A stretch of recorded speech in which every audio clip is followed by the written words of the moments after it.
L'histoire de la fête du travail du 1er mai, le rêve de 8 heures d'Anna. Ding dong dong.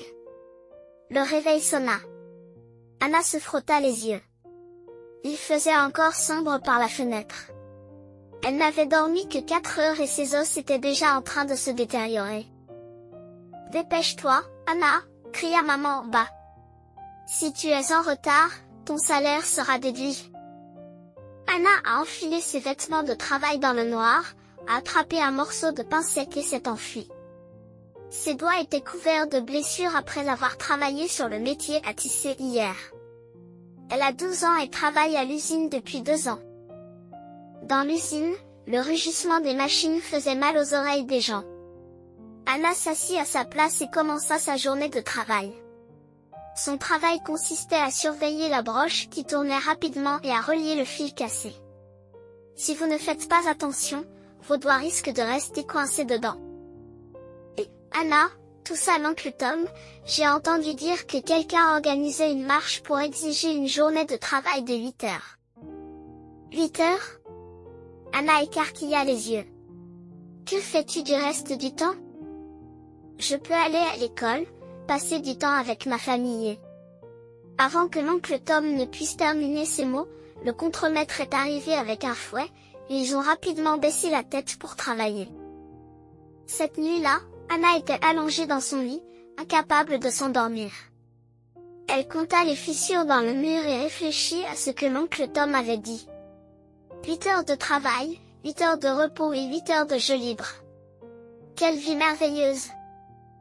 Le lendemain, Anna profita de l'inattention du contremaître et murmura à la petite Marie à côté d'elle, « J'ai entendu dire qu'il y aura un grand défilé le 1er mai, et qu'ils ne travailleront que 8 heures par jour. » Les yeux de la petite Marie s'illuminèrent, « Vraiment? Alors, on peut aller à l'école? » Chut! Anna se couvrit rapidement la bouche, « Tais-toi. » Au cours des jours suivants, Anna a délivré des messages dans l'atelier comme un petit agent. Elle glissa dans le pain un petit mot sur lequel était écrit « 1er mai, 8 heures de travail » et le passa à Jacques dans l'atelier d'en face. Tout en buvant de l'eau, elle fit un clin d'œil aux ouvriers qui passaient, elle dessina même un petit « oui » sur le mur des toilettes à la craie. Bientôt, les enfants de toute l'usine discutaient de la question à voix basse. Pendant la pause déjeuner, ils se sont cachés derrière les caisses de fret et ont planifié avec enthousiasme. « Je vais porter ma plus jolie robe au défilé, » dit la petite Marie. « Je vais faire un grand panneau, » fit Jacques en agitant les bras. « Nous devons chanter ensemble, » dit Anna à voix basse, « mais attention à ce que le contremaître ne nous entende pas. » Ces jours-ci, Anna était à la fois nerveuse et excitée. Elle était allongée dans son lit la nuit, imaginant le défilé, son cœur battant à tout rompre. Parfois, elle rêvait qu'elle était attrapée par le contremaître et se réveillait effrayée.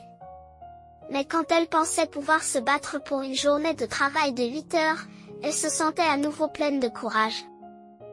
Finalement, le 1er mai 1886, le jour J arriva.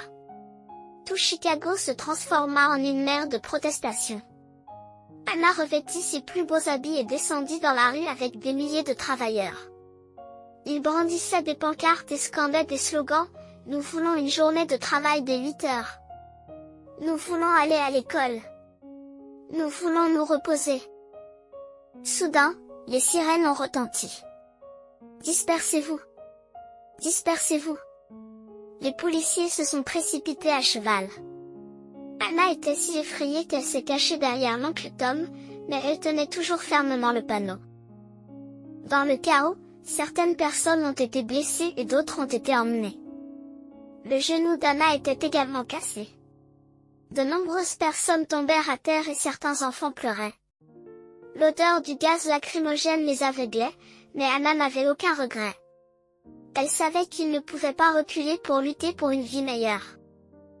Cette journée, bien que pleine de douleur et de sacrifices, a également allumé la flamme de l'espoir. L'histoire se souviendra de ce jour, a crié Anna à la police. Nous continuerons à nous battre pour nos droits. Anna a passé cette nuit en prison. À travers la fenêtre en fer, elle voyait les étoiles dans le ciel.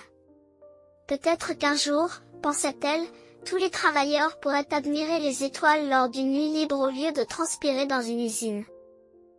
Bientôt, la nouvelle de la lutte se répandit dans le monde entier et les cris des travailleurs émurent les travailleurs de divers pays. 3 ans plus tard, en 1889, la Deuxième Internationale tint un congrès à Paris et annonça que le 1er mai de chaque année serait désigné comme Journée internationale du travail pour commémorer la lutte héroïque des travailleurs de Chicago. Finalement, Anna et ses partenaires ont réussi leur combat et elle s'est vraiment battue pour une journée de travail de 8 heures. Alors, dit Anna en touchant la tête de son petit-fils, maintenant tu peux aller à l'école tous les jours et jouer librement avec tes amis, tout cela grâce à ces braves travailleurs. La fête du travail n'est pas seulement un jour de congé, c'est aussi un rappel pour nous de chérir notre vie heureuse. Le petit garçon cligna des yeux et demanda, « Grand-mère, avais-tu peur ?»« Bien sûr que j'ai peur, » dit Anna avec un sourire, « mais pour ton bonheur et pour la vie que nous avons aujourd'hui, ça vaut le coup. » De nos jours, chaque 1er mai, les gens de plus de 80 pays à travers le monde posent leur travail et profitent de la fête. Ils ne connaissent peut-être pas l'histoire d'Anna, mais ils jouissent tous des droits qu'elle et d'innombrables prédécesseurs ont gagnés avec courage et persévérance. À Chicago, à Paris, à Pékin, à New Delhi, au Moyen-Orient et dans tous les coins du monde, la fête du travail est devenue un symbole de la dignité des travailleurs, rappelant aux gens que les droits des travailleurs sont durement gagnés et doivent être chéris et protégés par tous. Bon, les amis, c'est la fin de l'histoire d'aujourd'hui. À la prochaine.